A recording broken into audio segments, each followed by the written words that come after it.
All right. We got some work to do. All right. Thank you. It is so good to be back in Atlanta. Thank you all. Oh my goodness. It is so good to be back. And I want to thank all of the incredible leaders who are here. I want to thank everyone for being here when there are so many things that you have to do with your time, and to taking the time to be here, and for us to be here as community, building coalition, being together means the world. This is what our campaign is about. Our campaign is about the people. Our campaign is about the people.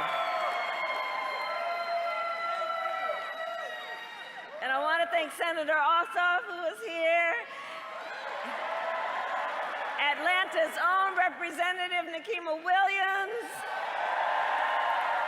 and the many members of the Congressional Black Caucus who are here today. I thank you. Mayor Dinkins, thank you every time I come. You meet me on the tarmac. My pastor who is here, Reverend Dr. Amos C. Brown of Third Baptist Church in San Francisco, I thank you.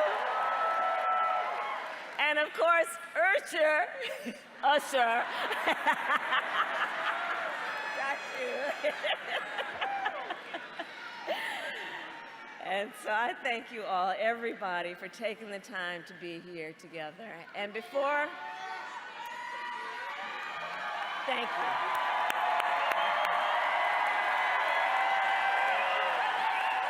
Thank you all. Okay, so before I continue, let me just say, on a serious note, there are people here in Georgia still dealing with the devastation from Hurricane Helene. And I am grateful to all the federal, state, and local personnel who have been working around the clock to help those who are impacted.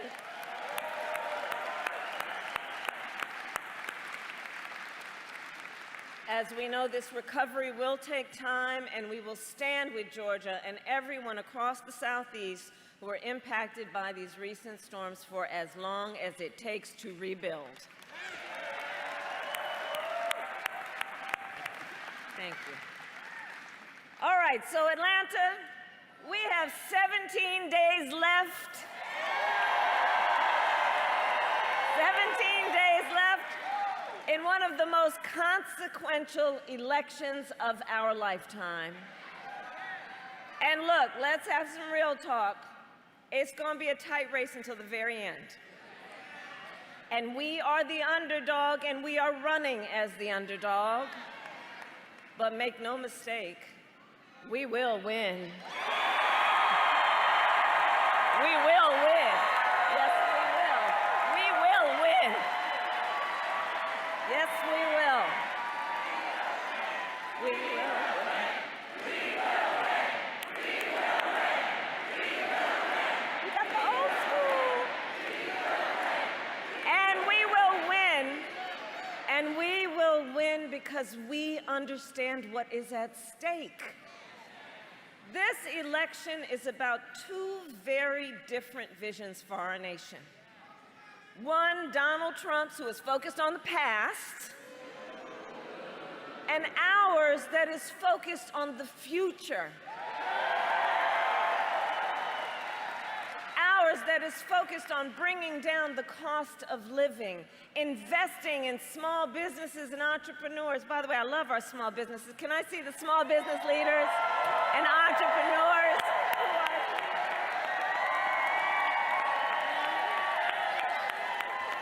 I'm telling you, our small businesses are the backbone of America's economy. I thank you all. And we are here because we are committed to protecting reproductive freedom.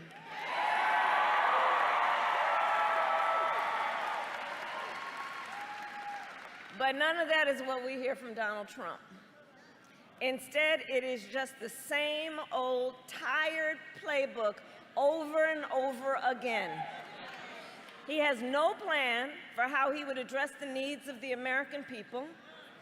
He is only focused on himself. And now, he's ducking debates and canceling interviews because of exhaustion.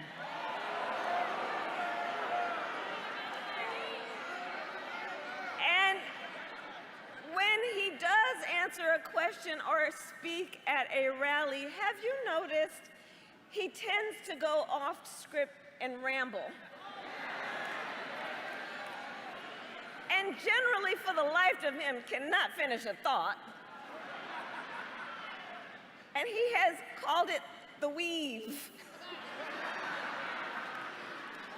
But I think we here will call it nonsense.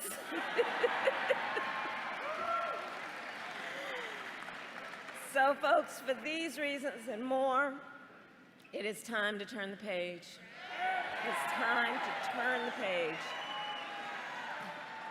And America is ready to chart a new way forward. We are ready. We are ready for a new and optimistic generation of leadership. All of you.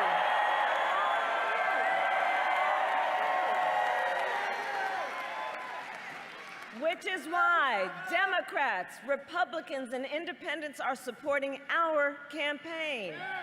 In fact, earlier this week, over 100 Republican leaders from across the country joined me on the campaign trail, including some who worked in Donald Trump's administration. And I believe, as I travel our country, Americans really want a president who works for all the American people. All the American people. Who understands that the vast majority of us have so much more in common than what separates us. Right? Folks are exhausted with someone trying to have Americans point their fingers at each other. We're exhausted with it. That's why I say it's time to turn the page on that. Just turn the page. And have a president who cares about all the people. And you all know, I've only ever in my career had one client, the people. The people.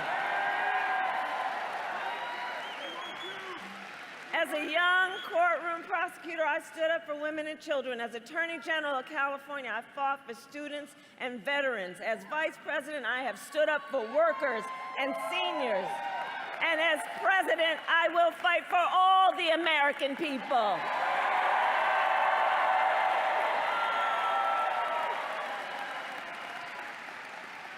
And together, we will build a brighter future for our nation. Together, we will build a brighter future that includes what I call an opportunity economy, so that every American has the opportunity to own a home, to build wealth, to start a business. And to build that opportunity economy, we've got to bring down the cost of living. Because while inflation is down and wages are up, prices are still too high. You know it and I know it. And so I have laid out a comprehensive plan to lower the cost that you pay on everything from prescription medication to groceries. And this will be my focus every single day as President of the United States.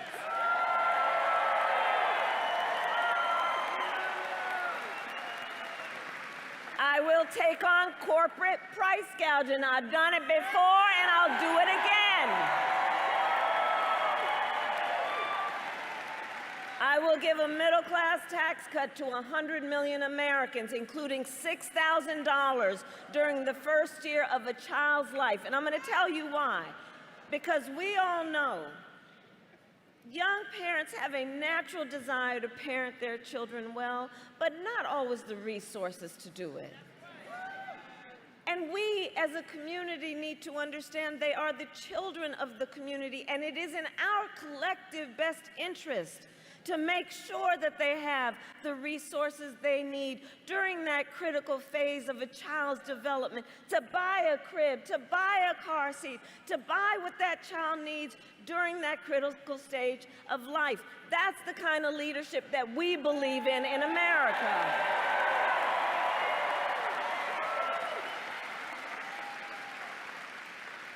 I have have a plan to bring down the cost of housing by building more homes and taking on those corporate landlords who are unfairly buying up properties and increasing rental prices. We know what's happening.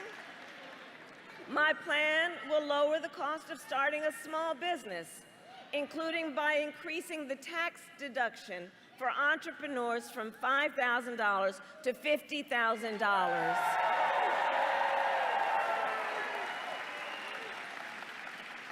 Knowing that our small business owners are civic leaders as much as they are business leaders.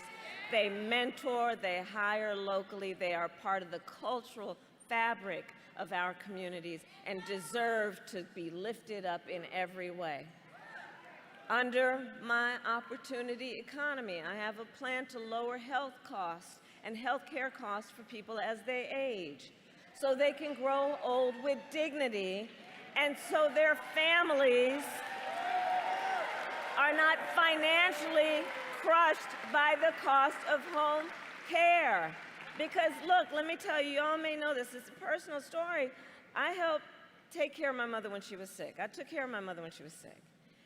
And for any of you who is taking care of an elder relative, you know that's about love and it's about care. It's about trying to cook something for them that they feel like eating. It's about trying to help them put on clothes that won't irritate their skin, help them put on a sweater.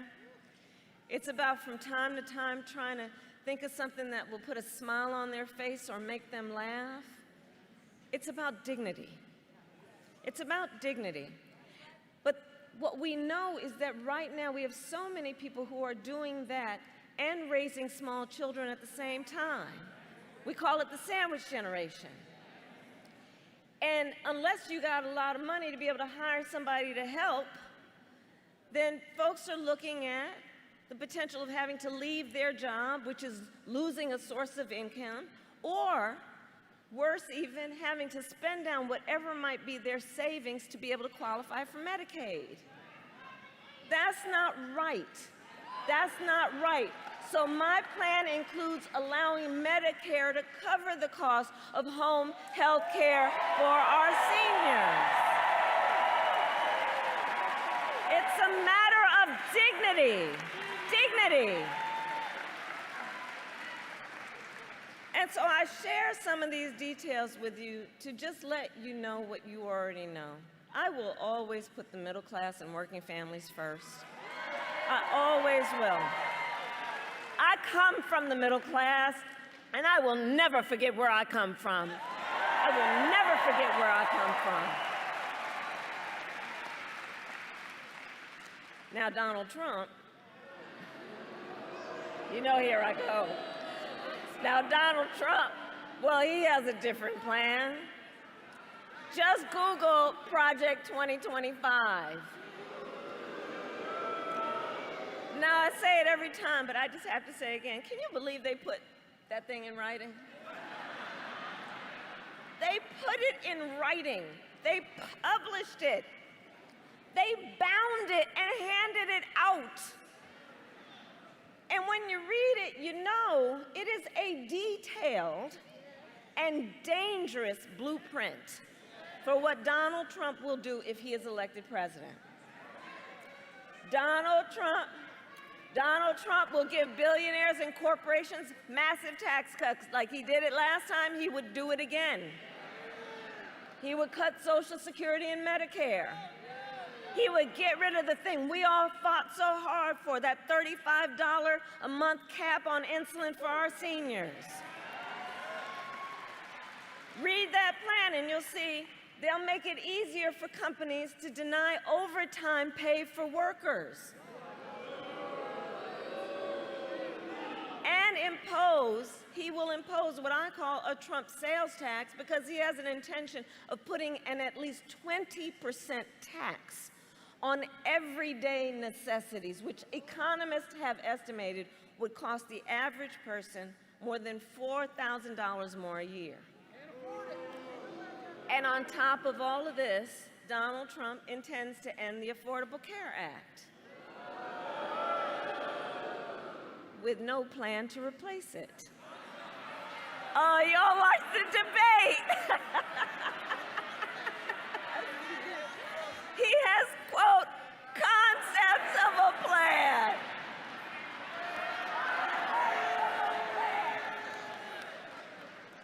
So you all know, and you've heard me say, look, I think, and I do believe Donald Trump is an unserious man. And the consequences of him ever being again in the White House are brutally serious. Brutally serious, because think about it. The man's gonna threaten the health insurance of 45 million Americans based on a concept and take us back to when insurance companies had the power to deny people with pre-existing conditions. You remember what that was? Well, we are not going back. We are not going back. We are not going back. We're not going back. We're not going back. We're not going back. We're not going back. We're not going back. We're not going back. And we are not going back because we are working and intend to move forward. Forward, because ours is a fight for the future. And it is a fight for freedom. Like the fundamental freedom of a woman to make decisions about her own body and not have her government telling her what to do. And we know how we got here. Donald Trump hand-selected 3 members of the United States Supreme Court with the intention that they would undo the protections of Roe v. Wade, and they did as he intended. And now, in America, more than 1 in 3 women lives in a state with a Trump abortion ban. Today, except for Virginia, every state in the South, including Georgia, has a Trump ban. Many with no exceptions even for rape or incest, which is telling a survivor of a violation to their body they have no right to make a decision about what happens to their body next. That's immoral. That's immoral. And let us agree, one does not have to abandon their faith or deeply held beliefs to agree the government should not be telling her what to do. Not the government.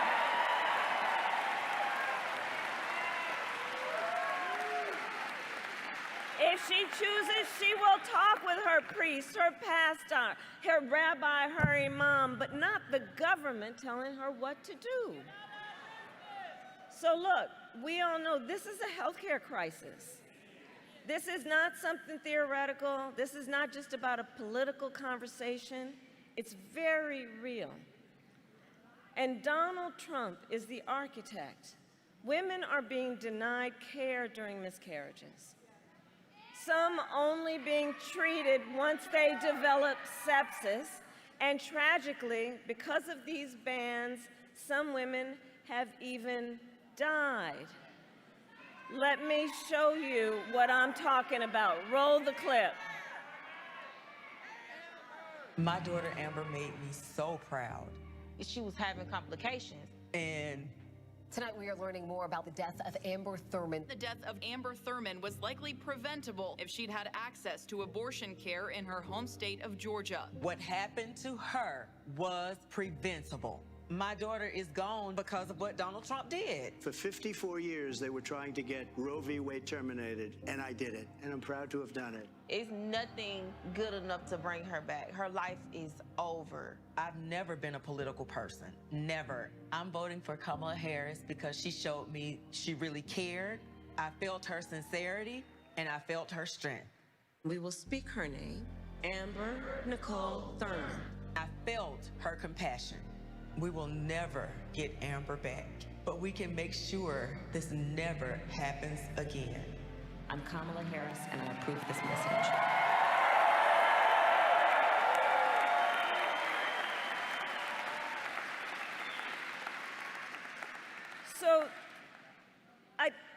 the thing that you got to understand, and I think everyone's following this. Donald Trump still refuses to take accountability, to take any accountability for the pain and the suffering he has caused, or even to just acknowledge the pain and suffering that has actually happened.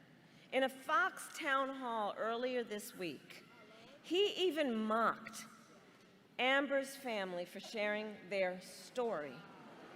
Play the clip. Mayor Bottoms and Amber Thurman's family have come out on a press call, and they're doing what's called a pre-buttal 2-hour town hall right now. Oh, that's nice. Yeah? And I want to Get better ratings, I promise.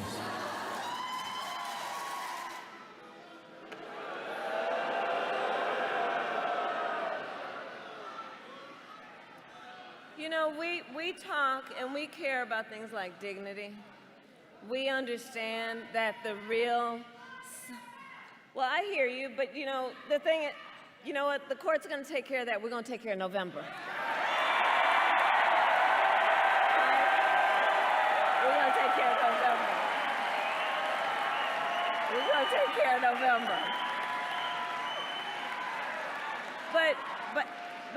But here's the thing. A grieving family sharing the memory of their daughter with our nation. Where is the compassion? You know, part of what's wrong with what's been happening in this so-called Trump era is that there's this backward notion that somehow the measure of the strength of a leader is based on who you beat down, instead of what we know, which is that the real measure of the strength of a leader is based on who you lift up. It's based on who you lift up. And what we see continually from Donald Trump is exactly what that clip shows. He belittles their sorrow, making it about himself and his television ratings. It is cruel. And listen, I promised Amber's mother that we will always remember her story and speak her name, Amber Nicole Thurman. Amber Nicole Thurman. And Amber's family, including her parents, Shanette and Andre, are here with us tonight.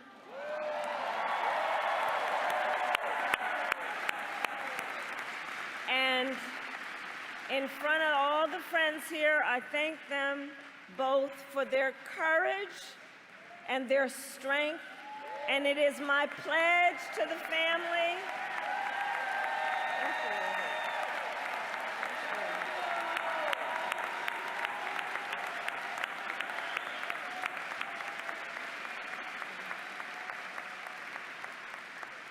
And I have pledged to the family, it is my pledge to everybody here, when Congress passes a bill to restore reproductive freedom nationwide, as President of the United States, I will proudly sign it into law.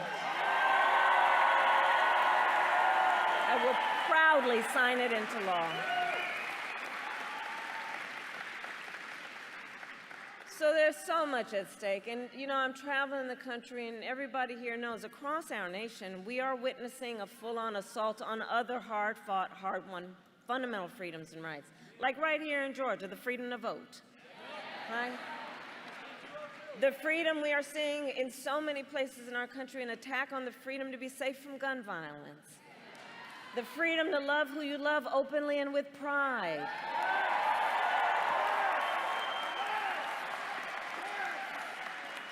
So much is on the line in this election, and this election is not 2016 or 2020.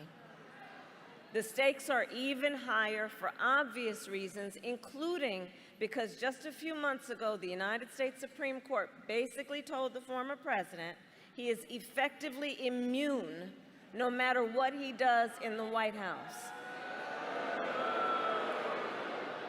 And just think about this, right? So before that ruling just a few months ago, at least there was some possibility of threat of consequence for misbehavior, right? For breaking the law.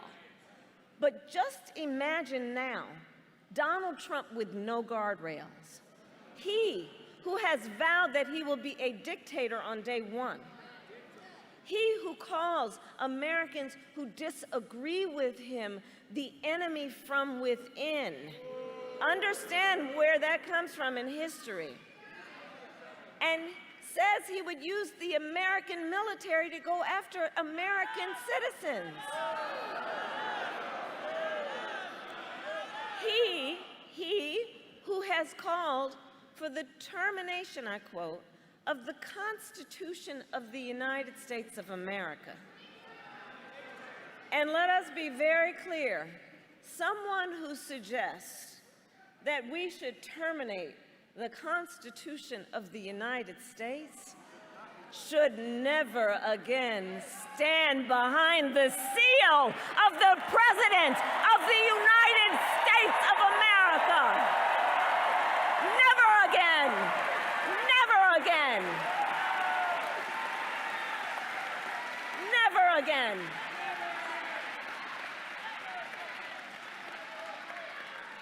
So, Georgia, it comes down to this. We are all here together because we know what is at stake. We are all here together because we love our country. We love our country. And I do believe it is one of the highest forms of patriotism to then fight for the ideals of our country. That's what this is about. This is about a fight for the promise of America.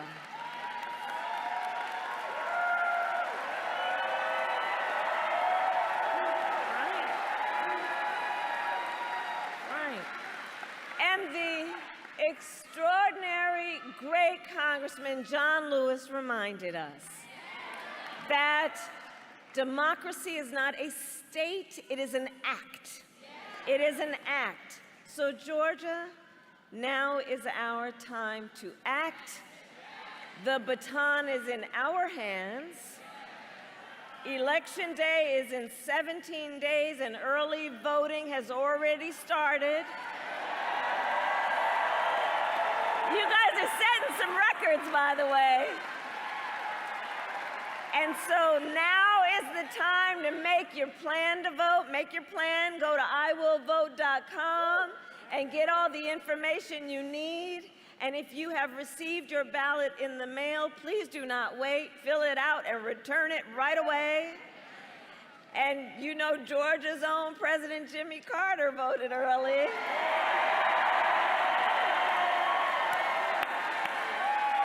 Bless him. Just days after his 100th birthday. So look, if Jimmy Carter can vote early, you can too.